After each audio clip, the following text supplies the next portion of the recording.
Recosiros vendría a ser la traducción en castellano añoranzas, recuerdos, un homenaje a esos escritores que nos precedieron con anterioridad y que escribieron utilizando la lengua aragonesa.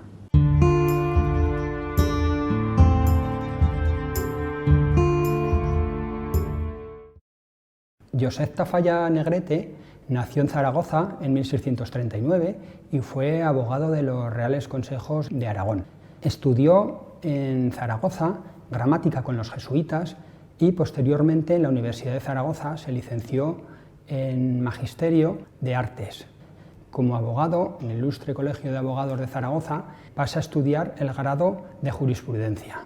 En estos recosiros nos interesa porque fue un autor, un poeta, un villanciquero, que sus obras, sus villancicos, se imprimieron, por ejemplo, en los templos de Calatayud o de Sevilla, a finales del siglo XVII.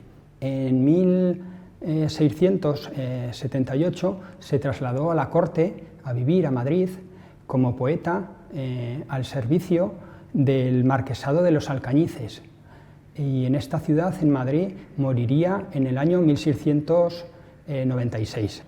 Josep Tafalla Negrete fue autor de algún libro, como La descripción de las fiestas, de Pedro Arbués, o El ramillete poético de las discretas flores, que se publica en 1706 y que tiene una reimpresión en 1714. Por lo tanto, estamos ante una obra póstuma, dado que el autor, si decimos que se publicó en 1706, había fallecido ya en Madrid en el año 1696. Dentro de este libro, de este ramillete poético, para el aragonés destaca una composición, un poema, un villancico en realidad, barroco, que está en lengua aragonesa y que se titula Una montañesa ciega. En él, Tafalla incorpora en boca de la protagonista, una montañesa ciega, incorpora el diálogo, en este caso las coplas, en un buen aragonés del siglo XVII, lo que le hace a Josep Tafalla entrar en la nómina de escritores de este siglo. Josep Tafalla Negrete, un literato desconocido para el aragonés en el siglo XVII. Quisiera fete redir, Nino, que en tanto plorar us facen desgatiñar los que us deixan dormir. Yo tengo de discurrir cómo os folguez y ridáis, que si la angoría os quitáis, me darez muito contento. Ay, mi nino hermoso, lo que yo vos quiero. Si el mundo es de remediar, daíos prisa por mis ruegos, que más tuertos hay que ciegos, si los queréis enderezar. No so amiga de garlar, pero mundo está bellaco, y con tanto tricotraco, ninguna persona bello. ¿Y no será ciega si os leváis os huellos? Las fembras ricas de faldas esglatan por los escotes, mas vos solo a los azotes sabred parar las espaldas. Con 1000 flocos y guirnadas, leva la que bien se anderga un sallico a la chamberga, por más fermosura, pero ay, mi nino hermoso, lo que yo vos quiero.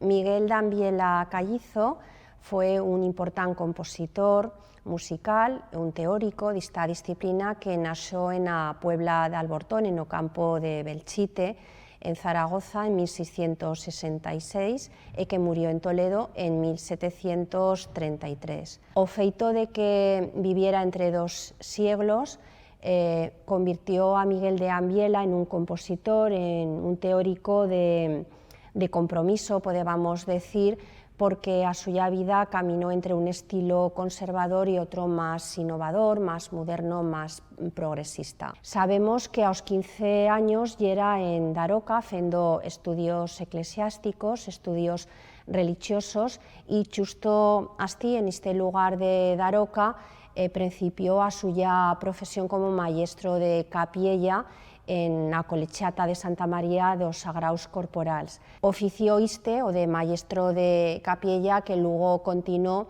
en las catedrals de Lleida, de Chaca, en la Basílica do Pilar de Zaragoza, no monasterio das Descalzas Reals de Madrid e en zagueras estió tamén na Catedral de Toledo.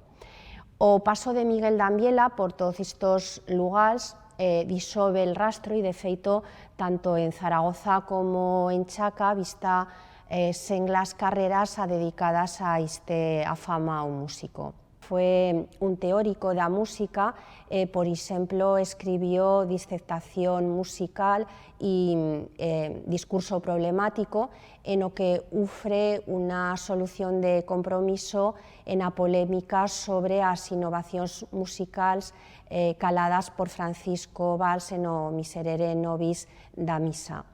Como compositor e autor de música profana, de música religiosa, e dentro desta música religiosa vista que certificació en os suyos villancicos barrocos que se cantaron en as principais catedrals españolas da época e velunos dos cualos se publicaron e se han conservado en pliegos. Uno disos villancicos barrocos que nos han plegado de Miguel de Ambiela o desde o lugar de Bescós, escrito en aragonés, y que Ambiela musicó durante a suya estancia como maestro de capilla en la Catedral de Chaca. Os villancicos se conserva en la Abadía de Montserrat en un pliego suelto que fue mandado imprentar para festividad de Santa Orosia en el año 1695 e que se interpretó junto con los demás villancicos de ese pliego en esa calendata, en esa festividad en la Catedral de Chaca. Este villancico barroco desde el lugar de Bescós de Miguel de Ambiela no é unha rareza, sino que unha das principais características dos villancicos barrocos é que se escribían en luenga romance, é dicir, se podeban escribir en castellano, en asturiano, en gallego, en catalán e tamén en aragonés. Pois os villancicos barrocos se introducieron en o siglo XVI en España para sustituir en as festividades religiosas aos responsorios feitos en latín. De feito, en a Catedral de Chaca, a más de Miguel de Ambiela, otros maestros de capilla tamén musicaron villancicos en aragonés. En este sentido, pues creo que vista que agradecer a todos estos maestros de capilla, en particular pues a Miguel de Ambiela, que musicaran estos villancicos con letra en aragonés, porque iso amuestra que el aragonés en los siglos XVII y XVIII continuaba charrándose, continuaba escribiéndose y era una lengua apta para estas piezas musicales y además pues, nos permite conocer cómo era el aragonés de aquella época. Miguel de Ambiela fició del aragonés una lengua culta y una lengua para transmitir cultura. Pido a Santa Orosia, cuanto a lo primero, destierre de Chaca bofóns y embosteros. Pido que castiguen a los taberneros, porque nos bautizan a todos en cueros. Pido que me faga cortar un coleto al sastre de Llosa y diré al memento: quiero yo meteme a caballero, traballe quien quisiere, yo no quiero. Pido que no traigan espadas de fierro los guapos a la veila, que en vellelos tiemblo. Pido que a las chesas no les pongan pleito por vestir de raso los probes tozuelos. Pido que me metan entre los discretos, que aunque so tan bobo, diré como ellos: quiero yo meteme a caballero, traballe quien quisiere, yo no quiero. Pido que los dichos sean todos nuevos, sin fablar de burlas como suelen felo. Pido que se traten como los romeros, que con poco gasto tienen muito aprecio. Pido que no puedan vestirse de negro, porque con gulilla todos dicen luego: quiero yo meteme a caballero, traballe quien quisiere, yo no quiero.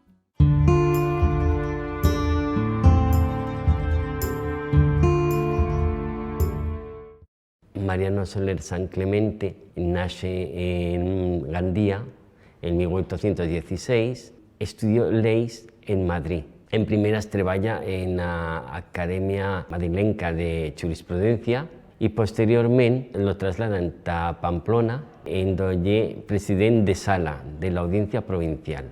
Parece estar que tenía, que escribía muy bien, que tenía dotes literarias y le meten como una mena de para corregir, digamos, por decirlo de bella trata, los textos. Y gracias a estas calidades literarias, pues en Ayerbe se acuerdan de él para hacer el texto de la pastorada que se va a representar en esta villa los días 11 y 12 de abril de 1855.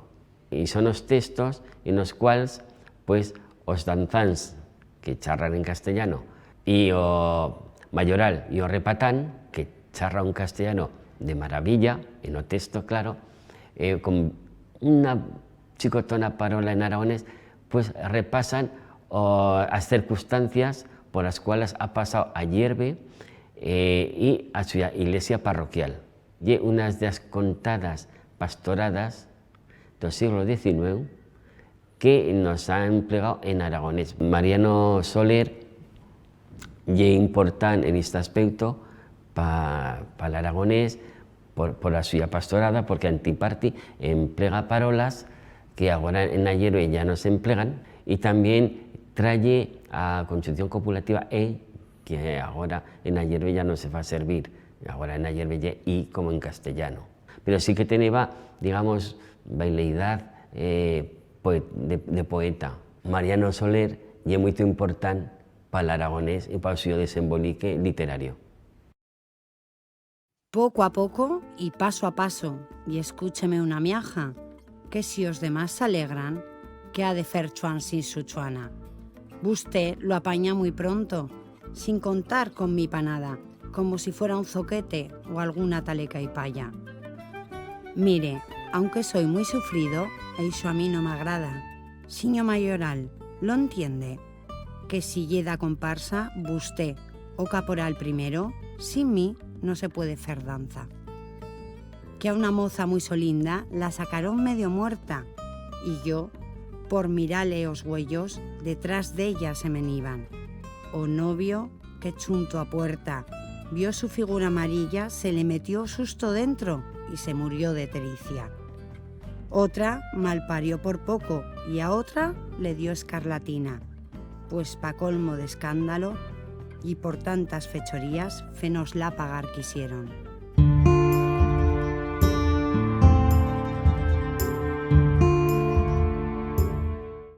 Bernabé Romeo y Bello, que es un interesante escritor bajo-ribagorzano, nace en la localidad de Estadilla en 1841 y posteriormente su vida transcurre entre Lérida, con lo cual conocía, por cierto, bastante bien el catalán, Sariñena, donde permanece muchos años vinculado con la Cartuja de las Fuentes, Zaragoza y Madrid, donde fallece en 1916. De formación es abogado, pero lo que más nos interesa en esta ocasión es su relación con la lengua aragonesa, que es desde luego muy destacable, puesto que podríamos decir que se trata del primer escritor moderno en aragonés, por la publicación de 4 poemas con un total de algo más de 500 versos, en un libro conjunto que edita o bien en 1885 o bien en 1888, porque de las dos fechas tenemos constancia, en Zaragoza por parte de la tipografía de Calixto Ariño. Es un libro muy probablemente autoeditado, en el que recoge sobre todo producciones de juventud. Producciones, y eso es lo más curioso quizás, producciones en varias lenguas, porque Bernabé Romeo es políglota y además gusta del poliglotismo. Claro, entre esas varias lenguas está su bajo-ribagorzano de nacimiento, su estadillano de nacimiento, pero es que las otras lenguas son ni más ni menos que el francés, el italiano, el latín y el catalán. Los poemas en bajo-ribagorzano de Bernabé Romeo son poemas de un corte, digamos, tradicional, pero es lo que se hacía en esta época, una línea un tanto costumbrista, podríamos decir, un tanto popularizante, también en sus formas, en la forma de la expresión, no solo en los contenidos, vinculada con la historia en muchas ocasiones y, por otra parte, con un fuerte acento moral, de tal manera que algunos de sus poemas son directamente poemas, podríamos decir, de expresión piadosa. En cuanto al aragonés, siempre le interesó vivamente, no solo como, en ocasiones se ha supuesto, como lengua de la propia infancia, que también, sino como lengua viva y cuya pérdida lamentaba. De hecho, en su diario personal, en una entrada de cuando era muy joven, de 1862, él dice más o menos lo siguiente: de los señors de Estadilla ya no quedan más que dos que sepan hablar como la chen. ¿Verdad que lástima? Y después enumera a estas dos personas, porque realmente él es muy consciente de que la lengua, por un lado, se está castellanizando y de que, por otro lado, las clases pudientes, las clases acomodadas y con una cierta distinción social, la están abandonando en una circunstancia que, desde luego, como vemos, viene de muy lejos. Él escribe siempre en su modalidad local o en su modalidad comarcal, podríamos decir, el bajo ribagorzano, es decir, no intenta un estándar ni nada de esto, cosa que estaba fuera del alcance de esta época y de estas generaciones. Por otro lado, le interesa la preservación de ese bajo ribagorzano, que de todas formas se nos muestra ya como una lengua muy castellanizada. Por fortuna, los poemas en bajo ribagorzano de Bernabé Romeo podemos leerlos sin mayor problema hoy en día. Existen dos ediciones relativamente recientes, una del año 2016, que nos proporciona abundantes datos también sobre su biografía, sus singularidades y demás, pero para la lectura de los textos originales, de unos textos más fieles, yo sigo recomendando la que en 1989 hicieron las profesoras de la Universidad de Zaragoza, María Luisa Arnal y María Ángeles Naval, que me parece en ese sentido más rigurosa. Personalmente creo que Bernabé Romeo trae dos grandes aportaciones a la literatura en aragonés. La primera en términos absolutos, porque es que prácticamente es el fundador de una literatura que desde estos momentos, desde 1860, que es el momento en que son datables estos poemas de juventud en bajo ribagorzano, hasta el día de hoy ya no ha cesado, con lo cual digamos que es quien inaugura esa continuidad posterior de la literatura en aragonés. Por otro lado, y de forma implícita, pone al aragonés en pie de igualdad con otras lenguas que sí han sido capaces de generar literatura a lo largo de los siglos, con lenguas ilustres que además tienen un amplio número de hablantes y por lo tanto una gran influencia social. En ese sentido, siquiera, como decía de forma implícita, Bernabé Romeo es, además de un fundador, un precursor. Bernabé, Romeo i Belloc, o señor que charraba como a chen.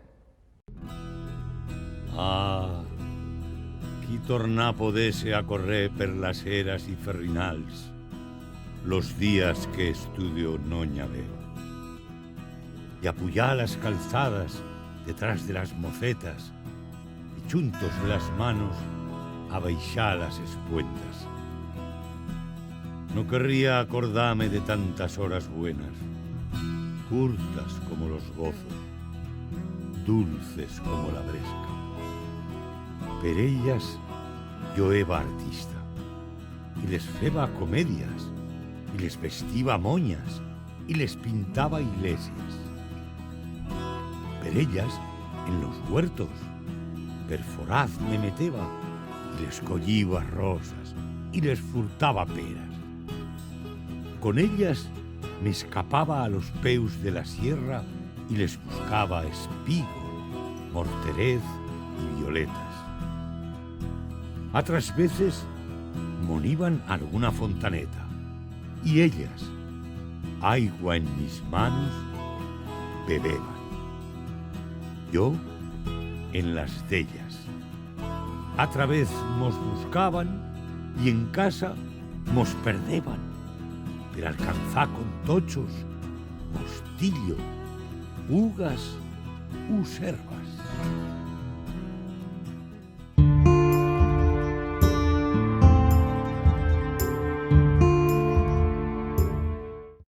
Damaso Carrera Riazuelo va néixer a Graus l'any 1849 i allí va vivir tota la suya vida. Y a más a la suya obra, Graus, el personaje principal, desde la geografía de los campos de alrededor, de los montes, a la geografía humana, las personas, las celebraciones, los momentos más importantes del año. Damaso Ferrero va heredar el negocio familiar del suyo yayo materno y trabajaba con el suyo hermano. Se va a casar 4 veces. Va un hombre que no le agradaba estar solo y aparte va muy vivo, va muy rajante, muy despierto. Va a pertenecer a la colla de grausinos que van a arropar a Joaquín Costa en la suya estancia grausina. Va a ser un momento muy especial para Graus y él va a formar parte de tot això. Quan el artículo que Costa escribe sobre el Ribagorzano a la revista de la Institución Libre de Enseñanza fa que la Universidad de Burdeos s'interesse per la varia ribagorzana, Jean-Joseph Saroyandi, el filólogo que la Universidad de Burdeos mandata a Graus, pues entra en contacto con tot ese grupo de grausinos que rodean a Costa, que le fan muy buena acogida, y entre ellos está Damaso Carrera, que el que más acaba teniendo relación con Saroyandi. Saroyandi lo llamaba el maestro, porque era una persona que era muy charradora, muy viva, y después de la suya primera estancia, Saroyandi les pide a este círculo de amigos de Costa que le escriban cartas. Y Damaso Carrera se mete a la faena y de aquí sale pues, la suya obra en Ribagorzano, que es una delicia. Colabora en publicaciones locales como la Gaceta de Graus, el Ribagorzano, el Llibre de las Fiestas de Graus, y también la suya correspondencia con Jean-Joseph Saroyandi ha sido publicada per Sordica en un volumen que también incluye una introducción biográfica y un análisis de la lengua de las cartas.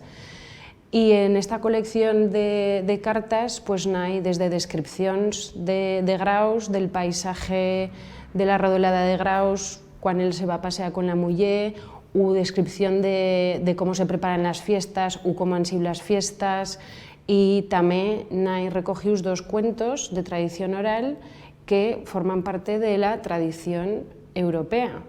El cuento de la lechera, pero también hay un cuento, el del discípulo y el maestro, que en la versión de Damaso Carrera son Jesucristo y San Pedro, que van a pasear por la redolada de Graus, y pues bueno, demuestra que la tradición oral trae temas universales que a la fin se desarrollan en diversos lugares, en diversos puestos. Damaso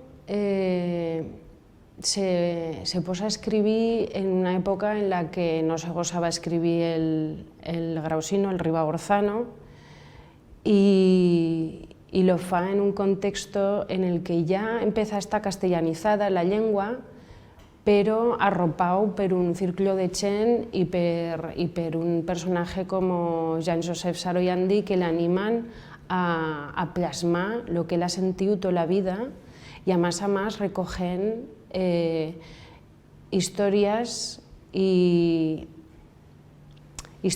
de tradición universal, por un lado, como puede ser la lechera o el cuento del discípulo y el maestro, pero también recogen el espíritu de un pueblo. Damaso va a ser un hombre muy vivo, muy despierto, muy vital, y eso lo transmite en los suyos escritos, pero también las relaciones que quedan documentadas a través de esas cartas con Saroyandi y de la influencia que va a tener el círculo de gent que se va a acercar a Joaquín Costa.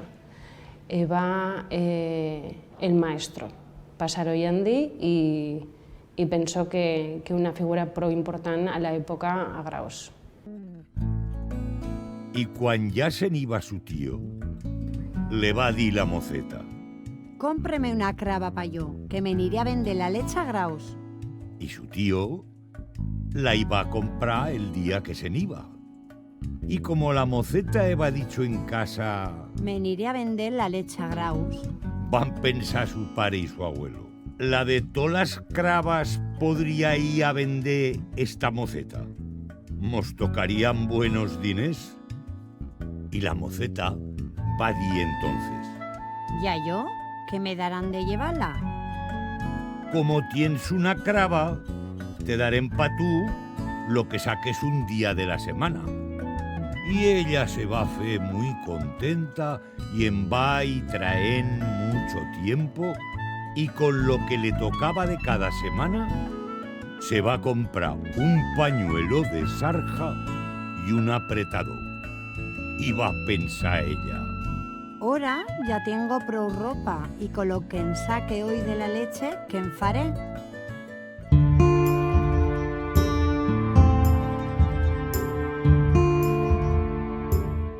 Domingo Miral López nació en Echo el 18 de febrero de 1872, en una familia tremendamente humilde, muy pobre. Se matriculó en el seminario de Jaca para poder seguir estudiando, pero como no podía estar en el seminario de Jaca, lo que hizo fue cuidar rebaños ajenos para mantener a la familia, y ya pues, a una cierta edad terminó, digamos, sus estudios en el seminario de Jaca. Como después su hermano obtuvo un puesto como sacerdotal en Tarragona, pues toda la familia se marchó a Tarragona, estudió en la Universidad de Filosofía y Letras de Barcelona, que en ese momento era el centro de helenismo más importante de España, es decir, de estudios griegos. Hizo una tesis doctoral sobre Gracián, una de las primeras modernas. Quiso tener un puesto en la Iglesia, ordenarse sacerdote. El obispo le denegó un puesto al que él había opositado y que creía que había hecho las mejores pruebas, y entonces el obispo le dijo: bueno, eres muy joven, habrá otra oportunidad para ti, y él dijo: no habrá otra oportunidad. Se salió de la Iglesia, tuvo una plaza en la Universidad de Oñate.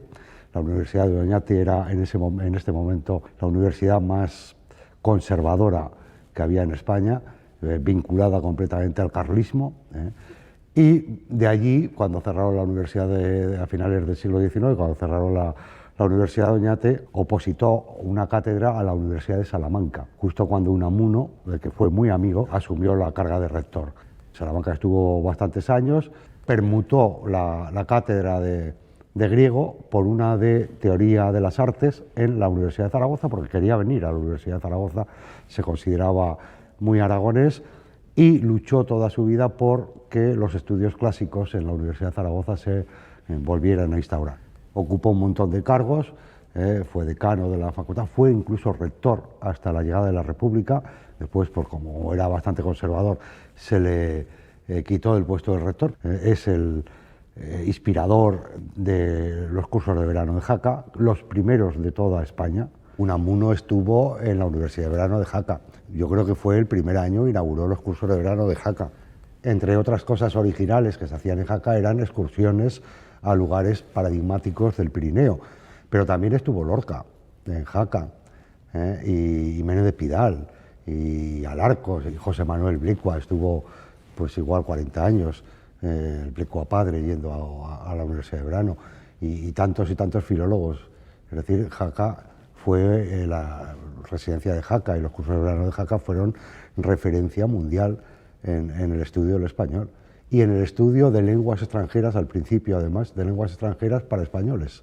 Es el inspirador, el promotor del Instituto de Idiomas, el primero de España, es decir, creía que los estudiantes, para poder enfrentarse a la ciencia europea, tenían que conocer idiomas, que no podían, si no eran capaces de leer las obras de referencia, no podrían acercarse a lo que se estaba haciendo en Europa. Fue impulsor de una escuela de traductores aquí en Zaragoza, que trabajó mucho para la editorial Labor, por ejemplo, de Barcelona. Cuando vino Einstein a la Universidad de Zaragoza, fue él quien le presentó y quien habló con él, porque en Zaragoza no había mucha gente que supiera alemán. Fue el impulsor de una residencia de estudiantes en la Universidad de Zaragoza, lo que después sería la residencia Cervuna, etcétera, etcétera, etcétera. Es decir, no se podría concebir la Universidad de Zaragoza sin la obra, la labor ingente que hizo Domingo Miral. Bueno, pues además de esto, pues es el autor de dos piezas literarias muy pequeñitas, pero que además fueron una especie de compromiso moral en su pueblo, porque pasaba, pues como fue director durante mucho tiempo de los cursos de verano en Jaca, pues estaba en Jaca, iba mucho a Hecho, conservaba la casa en Hecho, etcétera, etcétera. Estas obritas las escribió simplemente para restaurar una ermita que estaba a punto de caerse de su pueblo. Escribió un sainete, una comedia y un sainete que se representaron en el pueblo, y con el dinero que se sacó pues se pudo restaurar la ermita. Bueno, la labor de Domingo Miral con respecto al aragonés en general y al cheso en particular, él había nacido en Hecho, por lo tanto sabía cheso, pues es una labor importantísima. ¿Por qué? Porque se trata de un filólogo. Se trata de una persona especializada en griego y en latín. Incluso escribió dos artículos que son quizá los primeros artículos o de los primeros artículos escritos por españoles sobre una modalidad del aragonés. Uno sobre el verbo fer, el verbo hacer en aragonés y en cheso, y otro sobre el verbo ser. Incluso anunció que iba a escribir una gramática del cheso. ¿Cuál es el problema? El problema es que en este momento Saroandí y otros filólogos, sobre todo franceses, después belgas, están empezando a estudiar científicamente el aragonés. No se tiene conciencia todavía de que cada una de las hablas, cada uno de los idiolectos que se hablan en los distintos valles constituyen una pequeña tesela, una pequeña baldosa de un conjunto, de un mosaico mayor.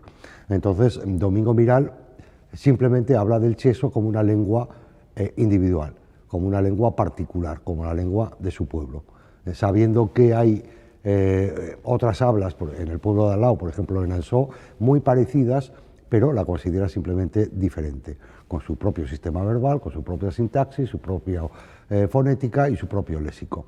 Entonces, desde esa perspectiva es como él acomete este empeño.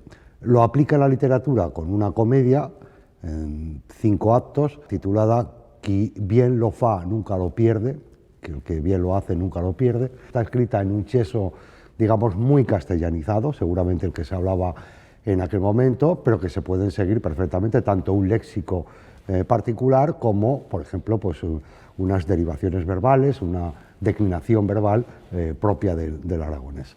Las acotaciones están en castellano y, por ejemplo, todos los parlamentos del personaje de Zaragoza están en un perfecto castellano. Por lo tanto, hay castellano y hay cheso. Yo creo que es la obra más interesante escrita en aragonés por parte de Domingo Miral. Después escribió otra, que es un sainete, más corta incluso y menos interesante, que habla simplemente pues, de escenas costumbristas, titulada Tomando la fresca en la cruz del cristiano. Fueron publicadas en Jaca junto con un pequeño monólogo en 1903 y pues es digamos uno de los textos embrionarios de lo que sería la recuperación del aragonés. Esa es la obra, digamos, en aragonés de Domingo Miral. Significativa, primero, por la persona que era, fue un catedrático de griego, que llegó a ser rector de la Universidad de Zaragoza, es decir, no era un pastor perdido, aunque había sido pastor, sino que era una persona de una formación extraordinaria. Y desde ese punto de vista pues hay que reivindicarlo como tal.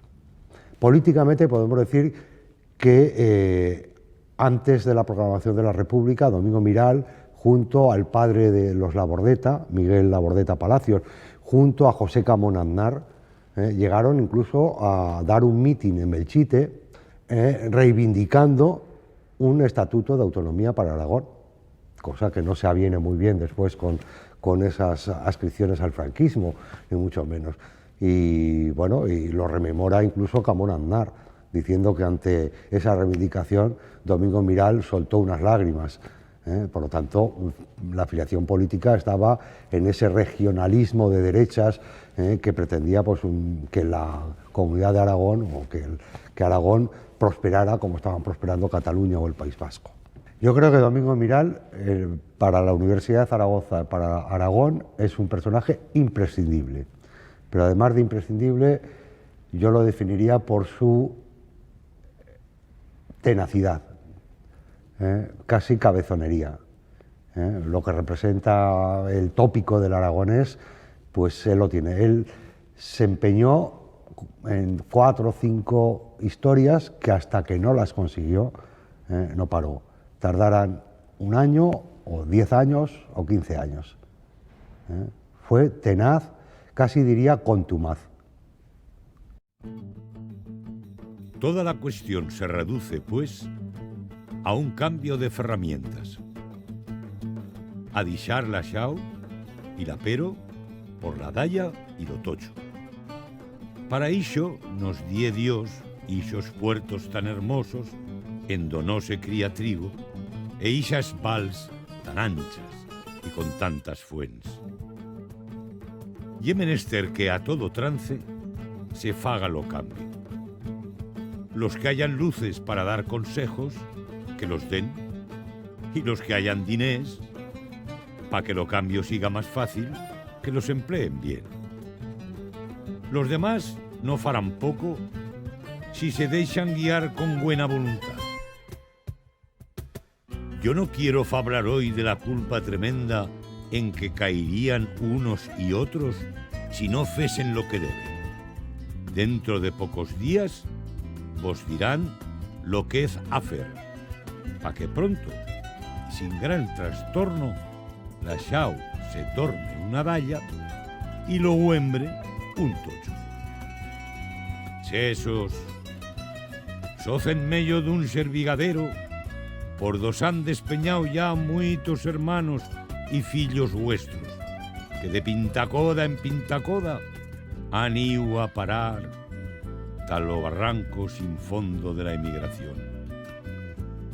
Agún vos quedan fuerzas pa' agarraros y puyar acarrazándovos hasta lo camino plano.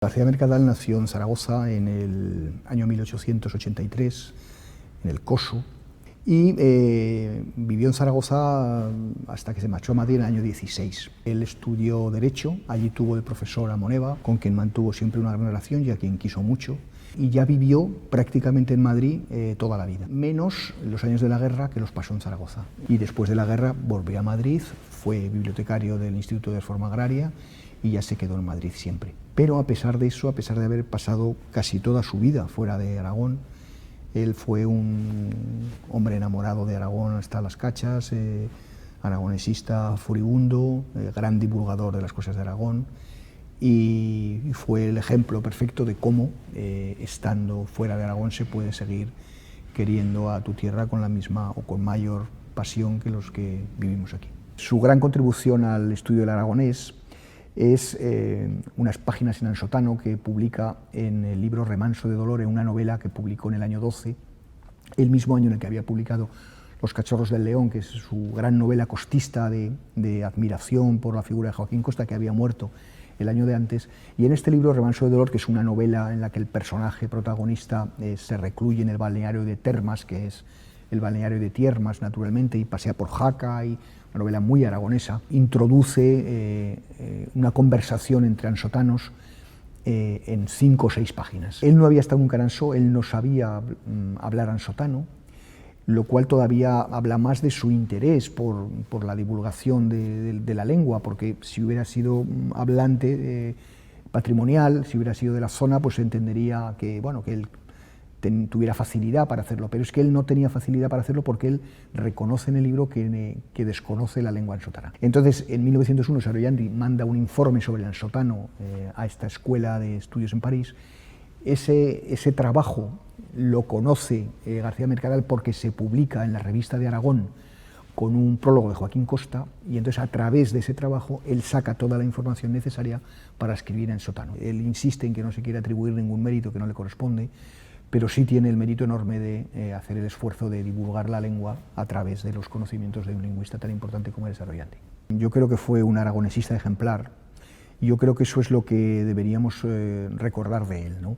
Cuando Azorín entrega a las ediciones Cronos de Zaragoza en el año 44 el original de su novela Salvadora de Olvena, tiene claro que se la quiere dedicar a García Mercadal, pero no sabe cómo dedicársela, tiene que decidir cómo la dedica. No sabe si va a poner a mi querido amigo José García Mercadal, al escritor José García Mercadal, al polígrafo José García Mercadal, al periodista, a mi gran amigo periodista. No sabe cómo dedicarla y entonces decide hacer esta dedicatoria, que es la que figura en el libro impresa y la que ha quedado para siempre, a José García Mercadal, aragonés de pro. Es decir, Azorín se da cuenta desde fuera de que el rasgo definitorio de la personalidad de García Mercadal es el ser aragonés. Y eso es efectivamente lo que fue, un aragonés de pro que divulgó la cultura aragonesa, publicó a sus autores en sus editoriales. Él tuvo una editorial, se llamaba Editorial Babel, en la que sacaba una colección de escritores aragoneses, se llamaba Colección Argensola, en la que editó a muchos escritores aragoneses. Escribió libros de viajes por Aragón, del llano a las cumbres, rincones de España, en el que hablaba de todo el Alto Aragón y de cantidad de pueblos aragoneses. Sacó periódicos, inventó cabeceras, la Revista Aragonesa, la Revista Aragón, la Correspondencia de Aragón, la Crónica de Aragón. Todo eso son cabeceras que él creó en Zaragoza de prensa. Es decir, él no hizo más que trabajar por Aragón. Escribió un libro sobre Jota aragonesa en los años 60, editó a Mariano de Cavia, editó a Baltasar Gracián, editó a muchos escritores importantes de Aragón. Por supuesto, fue un devoto seguidor de Joaquín Costa de Moneva. Compró, bueno, no compró él, pero hizo que se comprara el archivo del general Palafox, que él encontró en una librería de Viejo de Madrid. Por eso le concedieron luego la medalla de oro de Zaragoza. O sea, gracias a esa gestión, luego el ayuntamiento se la quiso reconocer y le dieron la medalla de oro de la ciudad. Él siempre tuvo Aragón en la cabeza y en el corazón, y yo creo que si algo podemos recordar de él es ese aragonés de pro con el que lo definió Azorín. El diálogo de los ansotanos llegaba hasta mis oídos con la facilidad que en un teatro llegan las palabras de los actores desde el escenario hasta las localidades más altas. ¿Qué fez?, preguntó la moza con ese dejo especial que endulza el habla de las gentes en aquella parte del Pirineo. Ya pues bien, le repuso el mozo, aquí estoy tomándolo sol. ¿Y es mellor? Ni peor ni mejor, apuntó el enfermo poniendo algo de desaliento en sus palabras, a la vez que golpeaba sus piernas con la varita que tenía en la mano. Las garras parece que me falsían menos cantis. ¿Sientes que el agua del baño te fa más fuerzas? Al pronto parece que me las furta, pero luego siento como si la sangre me puyase por las venas arriba y con más fuerza que en antes. Dios quiera que sanes, exclamó la sotana suspirando. Dios fará lo que siga a su voluntad, añadió el mozo bajando la cabeza. Ellos siga lo mejor. Así lo espero.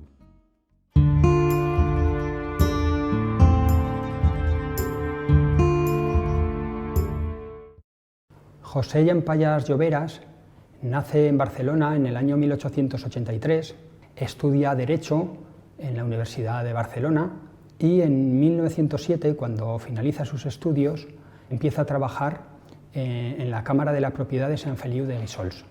Como abogado se trasladaría a Berlín en 1911, donde estaría hasta el año 1923 ejerciendo la abogacía, año en el que contrae una enfermedad y entonces regresa a una cura de reposo a Boltaña.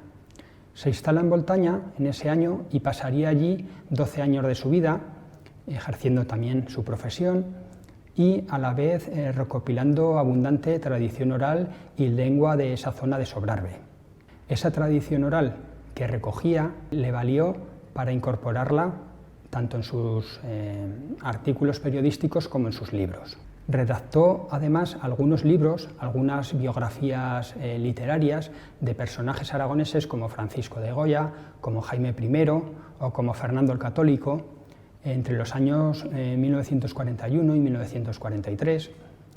Y aparte, numerosos artículos periodísticos, por ejemplo en el Heraldo de Aragón, un cuentecito, Las Salvachinas, publica en la revista aragonesista El Ebro una docena de colaboraciones, o en el diario madrileño El Sol donde publicó también unas columnas desde el Alto Aragón o crónicas altoaragonesas. Incorporaba estos artículos que hemos citado a su obra literaria. Tienen en concreto una trilogía que empieza con Pilar Abarca, nieta de un rey, en el año 1919, que continúa con su obra Mosén Bruno Fierro en el año 1923 y finaliza en 1928 con Francho Mur. En todas ellas está su Sobrarbe, está su montaña madre, la Peña Montañesa, está la lengua aragonesa recogida y todos los diálogos de los personajes están influidos por esta lengua, por lo que hacen que José Llampayas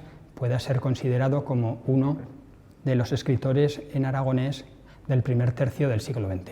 José Llampayas, el catalán que escribió en aragonés de Sobrarbe. De los cremallos pendía la caldera de las pasturas, negra, ventruda, babosa. En el candelero ardía una alumbrada. Habíame entrado muy quedo, sin ser oído, y me estaba en la penumbra junto a la puerta. Mujer y pastor discutían. Porfiaba ella jovial, un tanto zumbona, pero él, desabrido, boca abajo, de codos en la cadera y con las mejillas apoyadas en las palmas, enfurruñábase a cada réplica. ¿Y verdad que tienes a novia en la Tierra Baja? ¿No verdad? Sí, verdad. ¿Qui se lo ha dito?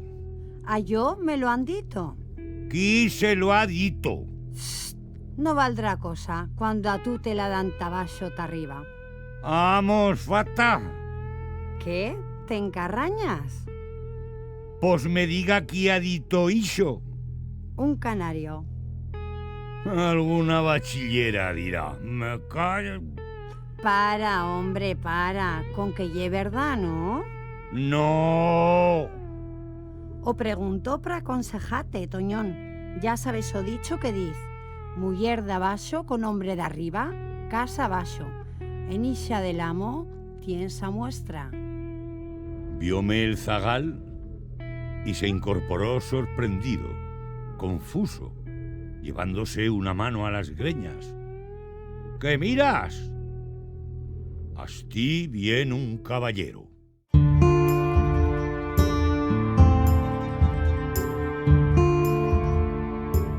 José Gracia, o Chusé Gracia, nace en Casa o Teixidor, de Sinués, en Navaldaísa. Va a estar a escuela poco tiempo, asti, dedicar los 8 años, en que empecé a trabajar en o campo, adullando a la familia suya y de pastor. Cuando tenía 18 años, emigra al sur de Francia, con otros mesaches del lugar, y treballa primeramente en la zona de Tolosa, del Languedoc, y después se establece ya en Arques, en el departamento de Aude. Asti conoce a que será suya mujer, que procedeba de una familia de Teruel, y bueno, pues tienen 4 fillos. Sobre 1939-40 plegan por Asti muchos españoles que fugiban después de la guerra civil, y Chusé Gracia pues les adulla, y eran unos muertos de hambre, les adulla a sobrevivir, a buscar treballo, y eso fa que cuando controlan a zona, controlan a esa redolada os nazis, pues se tenga que fugir porque lo denuncian. Así es que torna a Aragón y se establece en Canfrán. Y así lo conoceba a Chen como José Gracia o Leñador. En el año 78 baja a Senegüé, en el Alto Gallego, a vivir Asti en ese lugar porque Asti vivió a una filla suya. Y ya Asti morirá en julio de 1981. Empezó a escribir ya tardí, sobre todo en Canfrán, en la suya jubilación y después en Senegüé. Los primeros poemas de que al año 78 se replegaron en un libro, en un libret que se titula Poemas, publicado en el año 78. os tragués poemas entre 1978 e 1971 que se publicaron casi todos en revistas, na revista Gecetania, na revista Follas, se replegaron en un libro publicado en el año 2018, e fa moi pouco, que se titula Asinas yera e Asinas se feba. Escribiva tanto en castellano como en aragonés. Y bueno, el aragonés que emplega é el aragonés occidental de Aisa, do suyo lugar, con moitas particularidades personales, fa moitas analogías e antiparti, pois claro, cal pensar que 22 añadas vivindo en Francia, pois explican moitos galicismos, moitas influencias del occitano tamén. Decía que son poemas moito sencillos, de fautura mesmo rústica, e expresa pois verdade universal, la exclama filosofazos, e tamén pois costumbres, tradicións, charrazos entre diferentes personaxes, por exemplo, padre e filla, ou madre e filla, hombre e muller, alcalde e alguacil, etc. E depois tamén describe moitas tradicións como, por exemplo, as salvadas, as sobremesas, os achustes, etc. Precisamente cal dicir que colaborou con o Grupo Alto Aragón de Chaca para recuperar o paloteado de Sinués. As suyas inquietud son sobre todo mostrar a vida d'antis más e critica un pouco os cambios tan brutals que va veyendo. Por exemplo, en bel poema critica que agora a chen s'arriga de a chen que charra en aragonés, cando antes a chen s'arreguiba de a chen que charraba en castellano. Notos rigáis, por exemplo. Bueno, fabla tamén de Arredolada, fan moitas descripcións de Chaca. De Chaca, por exemplo, tiene un poema que a yo me cuaca moito, que é Chaca, a flor do Pirineo. En fin, pues yo creo que a súa obra é un testimonio irreemplazable de unha época, a primeira ventena do siglo XX, e tamén de unha Arredolada, a Val da Isa e o campo de Chaca, e por iso eu creo que, aunque siga unha poesía sencilla, pues merece un puesto en la literatura en aragonés. Xosé Gracia era un personaxe entrañable, sencillo, un personaxe de pueblo, con moita ingenuidade, que prueba de expresar as súas inquietudes nos suyos poemas en un aragonés do suyo lugar, con moitos particularismos. Habeba un molinero, moleba fina a farina. También sabeba moler, a mida cuando mediba. En o morino hicen cai mozas que son muito guapas. Canti vienen a moler, meten o molino en marcha. Toico lo saben fer, a costura y guisotear, caminar bien penaicas y ocupasen de o fogal. Canti a madre les llama, de enseguida se fan vier. Puyaren aquí, tos digo, de echarse en vaigan as chens. Y choye malas costumbres de charrar sin saber o qué decir. As chens de toico se enríen, paice no tos entendéis. Miar, as chens que asti vienen en tas huertas a regar, y ciles, l'agua y poca pa o molino fer andar. Asti, puchan dos zagalas ridiela, vienen corriendo.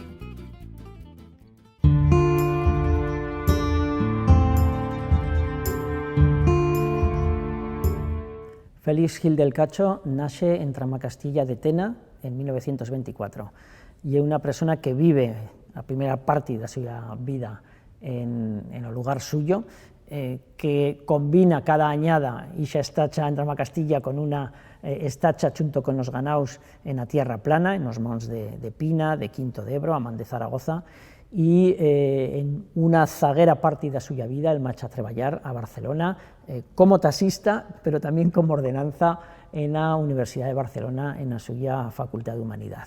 Y d'astí surte esa presa de conciencia que fa Félix Gil del Cacho un personaje absolutamente irreemplazable en la cultura y en la albenga aragonesa. Tiene una biografía que ya biografía de muchas personas que han vivido en la montaña, que tenieron unos estudios básicos, pero que se dedicó a una vida de treballo con los ganaus, con las ovellas, y en las fainas do campo. En la suya segunda parte de su vida se troba con una circunstancia totalmente diferente. Asti fa o contraste entre a cultura e o tratamento que teneba ixa cultura en o suyo Aragón natal con respecto a la consideración que ixa cultura tiene a sociedade catalana e sobre todo en o que se reclama a luenga e da cual cristaliza esta única obra suya publicata, o Tión, recosiros d'aquí esta valletena, que é unha mena de memorias suyas, pero nas cuales aproveita a corporar todo ixe legato que entendeba que no era suficientemente valorado precisamente en la suya tierra natal. Él tiene una correspondencia con un servidor que lleva un poco la persona con la cual pues, él se gana ya la definitiva en los zaguers años de su vida a volcar toda esa conocencia, ¿no?, de la cultura tradicional de la luenga aragonesa tensina en esas memorias que rematan en el libro, ¿no? Mantenemos una correspondencia que se traduce también en otros contautos que él teneba por la suya actividad como ordenanza en la Universidad de Barcelona. Él así conoce a don Antonio Badia y Margarit, renombrado filólogo y lingüista, y mesmo plega a participar en bellas clases prácticas en las especialidades de dialeutología de las luengas romances ibéricas, una mena de celacanto, ¿no?, bueno, cosa que se pensaba muerta y que, sin embargo, con él ya era viva y podía estar amostrada a los suyos alumnos. Félix, pues, tiene esa única obra publicada, no tiene más recorrido, ni menos esa obra es fundamental para replegar un depósito de datos y de conocimientos sobre una civilización que prácticamente ya se ha acotolado y profes en la suya aval de Tena. Y era un transgresor absolutamente chupido de sentido del humor. Y era una persona que le feba mucho goyo sobater conciencias y entendimientos a través del contraste entre lo que se reclamaba como cultura y luenga oficial y lo que era a realidad, o que eva estata a realidad desde siempre en esos lugares donde trataba los suyos familiares, amigos, parroquianos. Ese humor le llevó no solo que a trasladarnos pues esa parte, digamos, de la vida material, de las circunstancias, digamos, cutianas de la vida, sino también esos momentos entrañables, esos momentos cómicos, ese anecdotario absolutamente bueno, fascinante que nos dixa en el suyo libro, O Tión. Y profes, pues, a las instituciones oficiales, la Iglesia, el gobierno, todas esas cosas aposentadas quedan pro en evidencia a través de ese humor que no tiene ninguna arista por lo demás. Es decir, lo fa de una traza, yo diría que con tanta gracia y con tanta delicadeza que mesmo lo criticado puede achuntarse a redir con él y parar cuenta, pues, efectivamente, de cómo la vida nos fa ignorar chiquetas cosas que son entrañables. Y entrañable Félix Gil del Cacho, y así nos he recordado en la suya casa, Periz de Tramacastilla de Tena, y entre los que habíamos la fortuna de conocerle.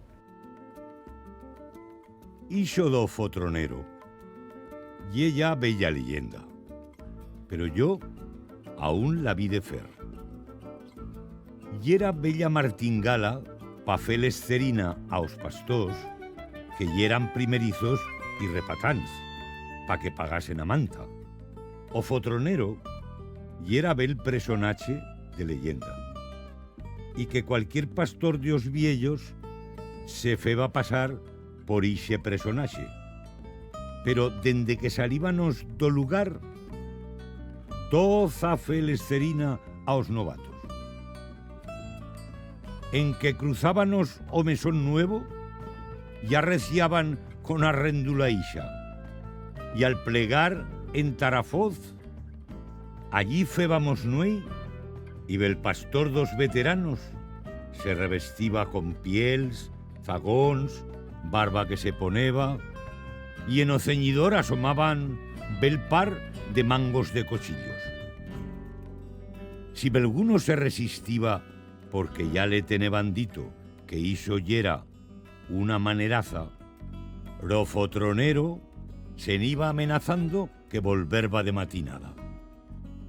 O que no eba pagato, a la matinada siguien, Bel pastor se iba en Tadeván y se poneba en bella reclisa d'ixas que naien pasar o pantano. Y cuan plegaba a cabaña, es comecipiaba al brotar y atular como ro crapero y diceba: «Y se moce, que no me aquiesto pagar, tráimelo». Y entre lo estrapalucio que feban as esquillas, os gritazos que feba y se me sache, todo resonaba en isos cañóns que hay antes de plegar en taro molino d'Arguis, d'un tozal en taros otros. Y era cuando Zagal, a cotolato de cerina, clamaba a Romairal y le diceba: «Tome, tome, cuando ye lo de la manta». Entonces yera cuanos grans feban a maneraza de que clamaban a ro fotronero pa icile que se enfuise, que ya non feba falta, que o mocé ya eba pagato a manta.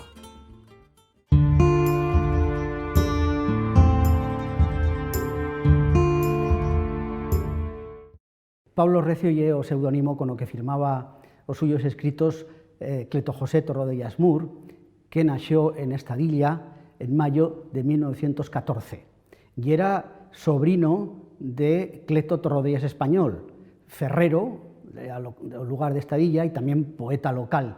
E, bueno, moitos dos suyos poemas remeran un poquet o que va escrito o suyo tío. Emplega l'aragonés ribagorzano, o suyo lugar, con una maestría inusual, con gran precisión y con gran riqueza. Fació estudios de maestro, pero no exerció, porque y plegó a guerra civil. Dimpués, cuando remata ya a guerra y o servicio militar, etc., treballa 13 ou 14 añadas en una central hidroeléctrica de Ribagorza, como encargato de caporal teúnico, encargato de colonia de treballadors. Dimpués ya se embata a Barcelona en el año 1954, se establece así y treballa en una interpresa escocesa como codirector, dica que se chubila en el año 1978. Os suyos escritos, en la suya totalidad, se replegan en el libro Horas Sueltas, tanto os escritos en castellano, porque también lo hacía en castellano, como los suyos escritos en aragonés baixo ribagorzano. También publicó obras en revistas y tal, pero todas son en este libro. Se puede decir que a suya obra pues refleja un poco una traza de bellero mundo muy especial. Y una huellada irónica, somarda, pero también comprensiva, de as miserias humanas, de as barucas de Achén, y emplega como recursos literarios moitas vegatas o empoderamiento, l'aparatamiento en grandes dosis, de tal traza que as situacións, en moitos casos, pues, se fan chuzonas e desinformes. Yo pienso que é a característica máis importante, a ironía, o ingenio, y también cal destacar o gran dominio que teneba del aragonés baixo ribagorzano y a suya riqueza de vocabulario y de construccións. Escribió, sobre todo, poemas moito largos, romances de gran extensión, como El Pozo, o Burro pero menos, etc. Y después otros poemas, una miqueta más curtos. Yo destacarba sobre todo Mocez y Cuan eban chicoz nusatros, que tienen ecos del poema de Cleto Torrodellas Español, o suyo tío, y que también pues, son dignos continuadores de la obra de atro estadillano, Bernabé Romeo. Pablo Recio se feba mofla de sí mesmo y era un escritor que se arreguiba de o suyo personaje. A suya escritura é irónica, amable, y una mirada un poco iso agradable por encima de las miserias de achenido mundo, escritas en un aragonés baixo ribagorzano de gran calidad. Yo creo que é uno dos grandes escritores ribagorzanos e que, bueno, merece tamén tener un puesto en la historia reciente de la literatura en aragonés. A Dios le empido en la novena y hasta le empiden velan las huellas. ¿Per qué las boiras venid y apenas aquí llegadas, tonid ligeras, sin cuna gota alegre y fresca, queraz soltamos en estas tierras? Mirad qué parda que está la sierra, mirad qué mustia que está la hierba, mirad la basa, mirad qué seca. Soltadnos, boiras, chorros de perlas. De Dios destino tenín las boiras, como lo tienen las cosas todas. Pero cuan sabe pedí una moza, como tú pides agua a las boiras.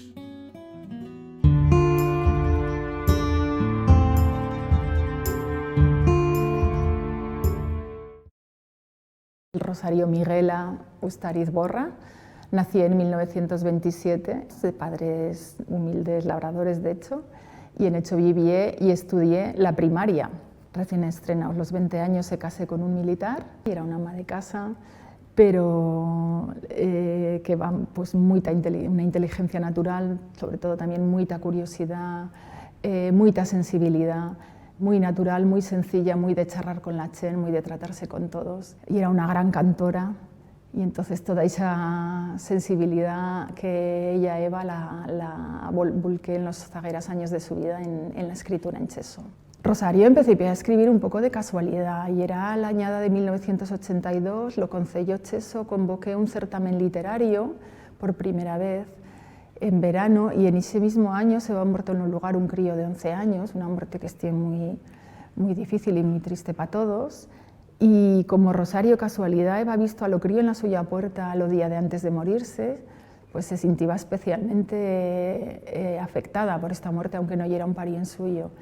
Y al convocarlo Concello este certamen, le di un poco la sincusa para meterse a escribir en cheso un poema lo crío. Y ese poema ayer remerando a Pedro, que se fue chugando. Con ese poema ya gané el Onso de Oro en aquel certamen. A la añada seguida se torné a presentar, torné a ganar, y luego ya no le pareceba bien de concursar, pero ella mismo decía que ya viviera muy atrapada en las garras del cheso y se iba escribiendo. Se iba escribiendo, poco a poco fue impliendo una obra maja, con excusas a lo mejor de darle texto a cosas que pasaban en lo lugar. Luego, allá por 1999, empezamos a editar en lo lugar una revista que se llama Visas de los Subordán, y le demandemos a Rosario que estuviese presidenta de la asociación. Y poco a poco la fue convenciendo de que iba que publicar la suya obra. En 2006 presentemos Miquetas del Alma, y era el título del libro, con algo más de 70 poemas suyos que presentemos en lo lugar y aprovechemos para hacerle pues, un homenaje, ¿no? Se iba a meter lo suyo nombre a la nueva biblioteca pública. Ella seguía escribiendo ya con muy mala salud. Se presentó un segundo libro suyo con la obra póstuma que se titulé Entre amigos, y replegaban pues, al bellos de los discursos que va dado cuando le van a ofrecer reconocimientos y poemas nuevos. Y el libro incluye también un CD en lo que ella recita 10 de los suyos poemas y 2 de Beremundo Méndez. Rosario recitaba muy bien. La obra de Rosario se podría considerar en cuanto a temática muy localista, porque también replegué una chiqueta historia de la vida cotidiana de Laval, muchas dedicatorias a personajes, a personas de Laval, a la historia, al arte de lo que nos rodeaba, las tradiciones, las costumbres. Se esmeré también en que muchos poemas reflejasen vocabulario, mucho vocabulario, ¿no? Y además de esa historia y de ese vocabulario, ella al mismo tiempo fue trabajando con Victoria Nicolás y con Rosa Coarasa, que es filla de otro escritor cheso, de hecho se Coarasa, un diccionario. Elaboraron un vocabulario que aún hoy hemos sin editar, esperemos que siga pronto, en lo que replegaron pues, no te sé decir ahora las voces, pero muchísimas voces chesas, todas, junto con expresiones, refranes, todo y se bien replegado, muy bien documentado, y en nos valemos los que ahora trabajamos por lo cheso para cualquier dudas y definiciones. Yo con lo que me quedaría de Rosario y la admiración que me dan estas personas que con un nacimiento humilde, sin apenas estudios, esa inteligencia y esa sensibilidad que fan que siga un regalo conocerlas, tratarlas por todo lo que te transminan. Chugabas a xabalins y era chelao este enero, pero tú no lo sentías porque correbas ligero deban de los cazadores, resacadors y de perros, que yeran todos los críos que con tú feban lo chuego. Cansos ya de petenar, medio perdiu lo resuello, vos parez pa descansar y prexinar algo nuevo, remerando la cazata y 1000 chirigotas fendo.